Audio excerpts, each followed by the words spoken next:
Kathleen McGiveron, and in this episode we're going to be diving in on vlogging for artists. Should you start a vlog, how to vlog, and what equipment are you going to need to vlog? So let's dive in on this episode and let's get art-spired.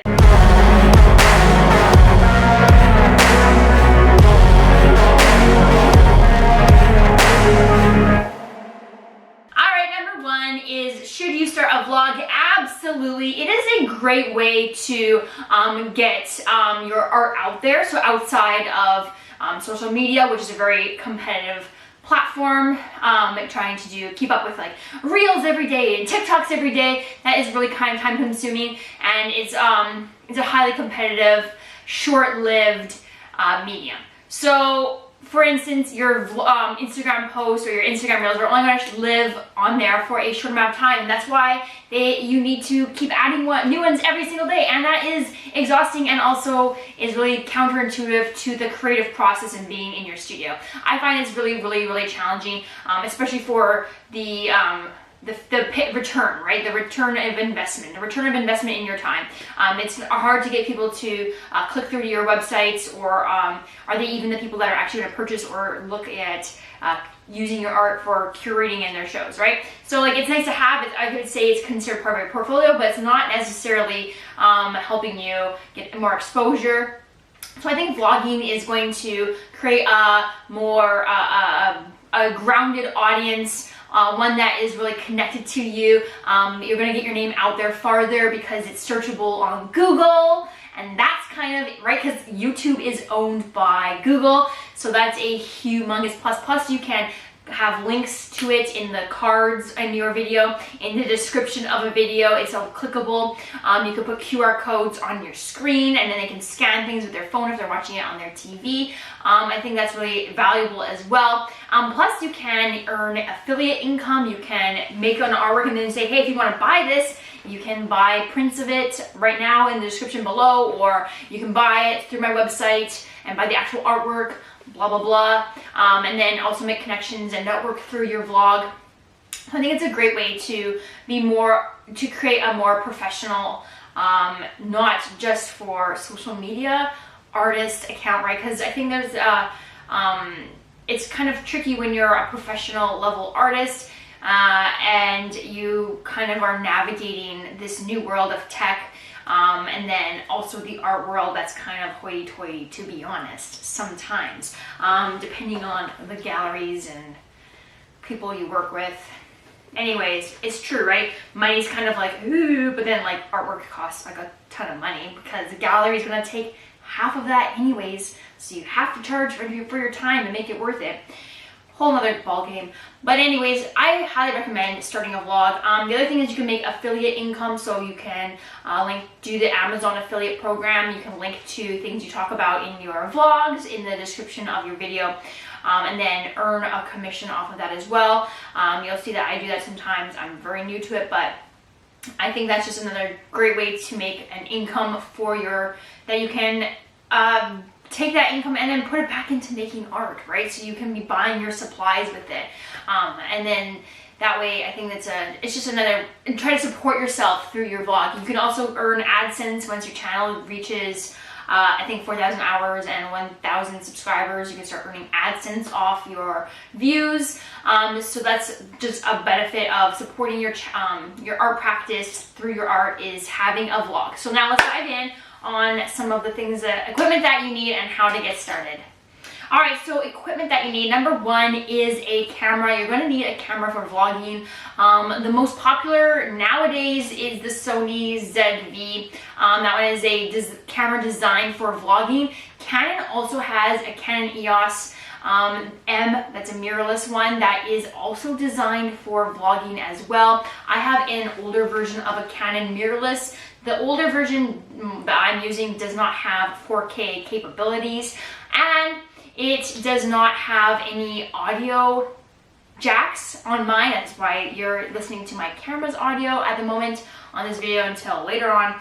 Eventually I'll upgrade. But I suggest getting their newer version, right? When you go to buy a new Canon mirrorless, it's going to automatically come in. It's going to be mirrorless. It's going to be 4K capable, and it's also going to have an audio jack because now vlogging with it is so common. So it's going to be designed more for what content creators are looking for, and that's the same for the Sony ZV. That one's super popular as well, and that one is also 4K, 5K capabilities. Audio, you can add an audio jack if you want to have exterior audio recording just for better audio quality.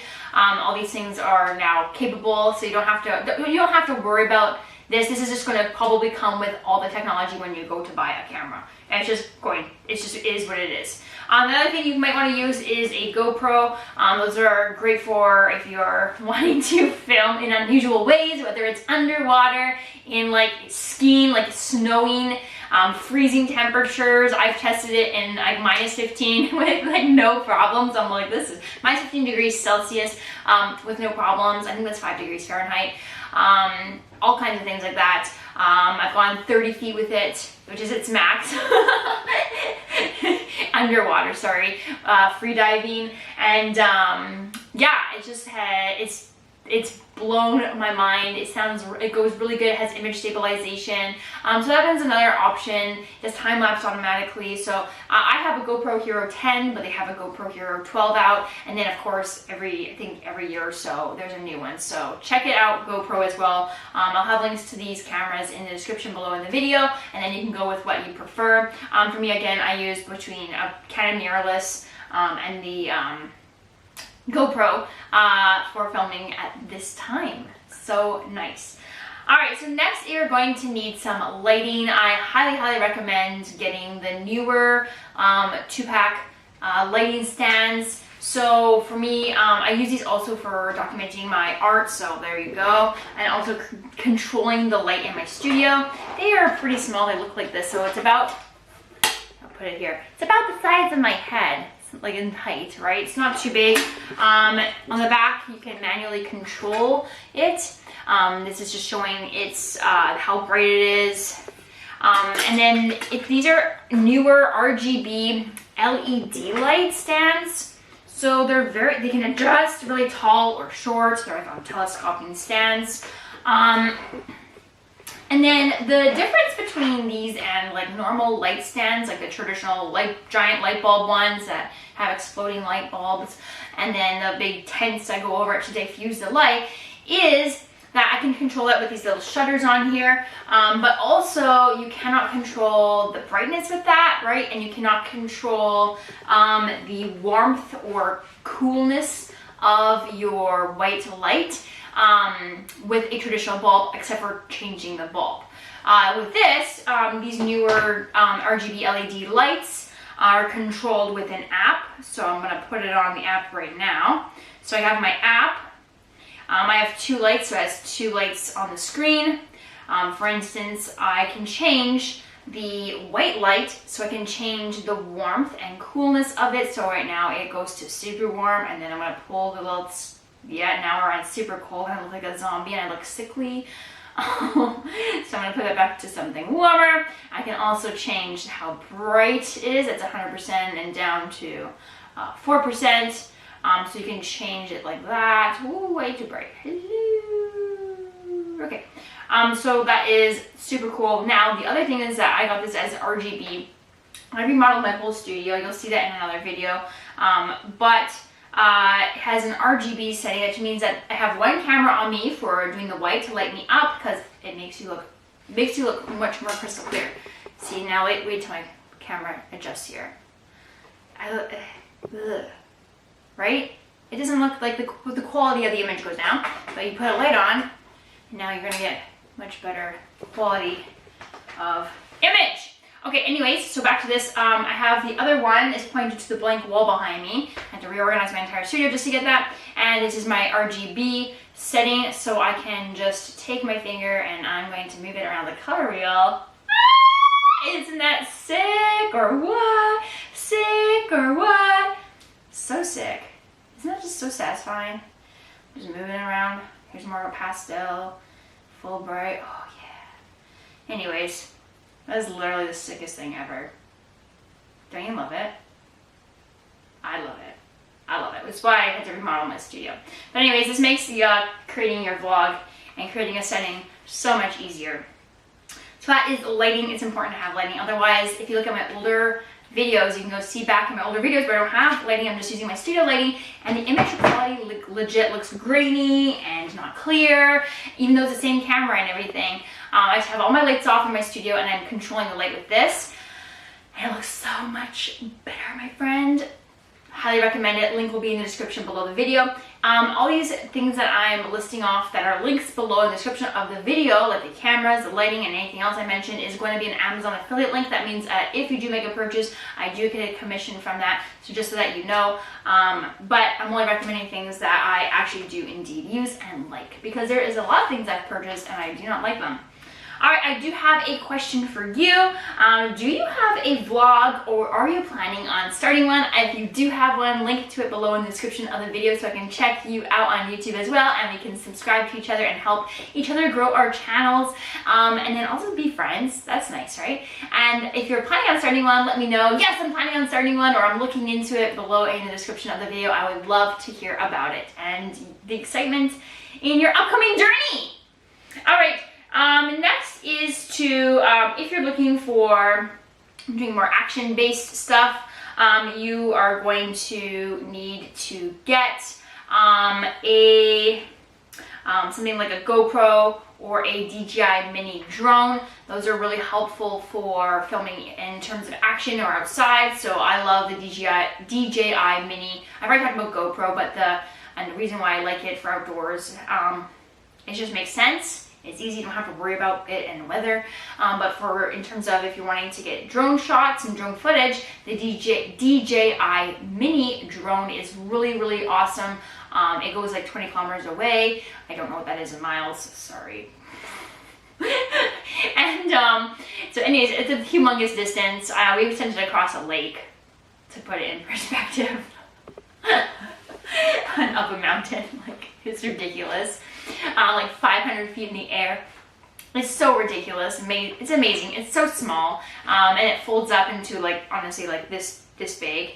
And the reason why we got the mini, we got the 4 Pro Mini. And the reason why we got the mini and we got the 3 extended batteries, because you don't want to be in the middle of nowhere and then have your batteries run out, and then not have another battery backup. Like, that really sucks, right? So we have, I got a 3-pack of batteries to go with it, because that way you don't have to feel limited. Anyways, so the drone folds up, and it is small enough that you do not need to get a pilot's license. That's why the mini is so awesome for content creators. You do need, like, depending on where you live, especially in Canada and the United States, I think Mexico as well, you do need a pilot's license for a drone craft if it's bigger than a certain size, and that's kind of lame. So this one, you don't need a license. It's also easier. You don't have to, like, notify anybody that you're flying it. It's just like you can just turn it on and fly it and not worry, and that's really cool. Yeah, so that's why DJI Mini Pro drones are so valuable and sought after for content creators in general. It gets beautiful portrait or landscape footage. Love it, love it, love it. All right, so then you're going to need a computer for editing. I highly recommend getting a gaming computer, either a laptop or desktop, but you're going to want a gaming computer because you're going to need, for when you're starting to do 4K footage, which is where technology is going.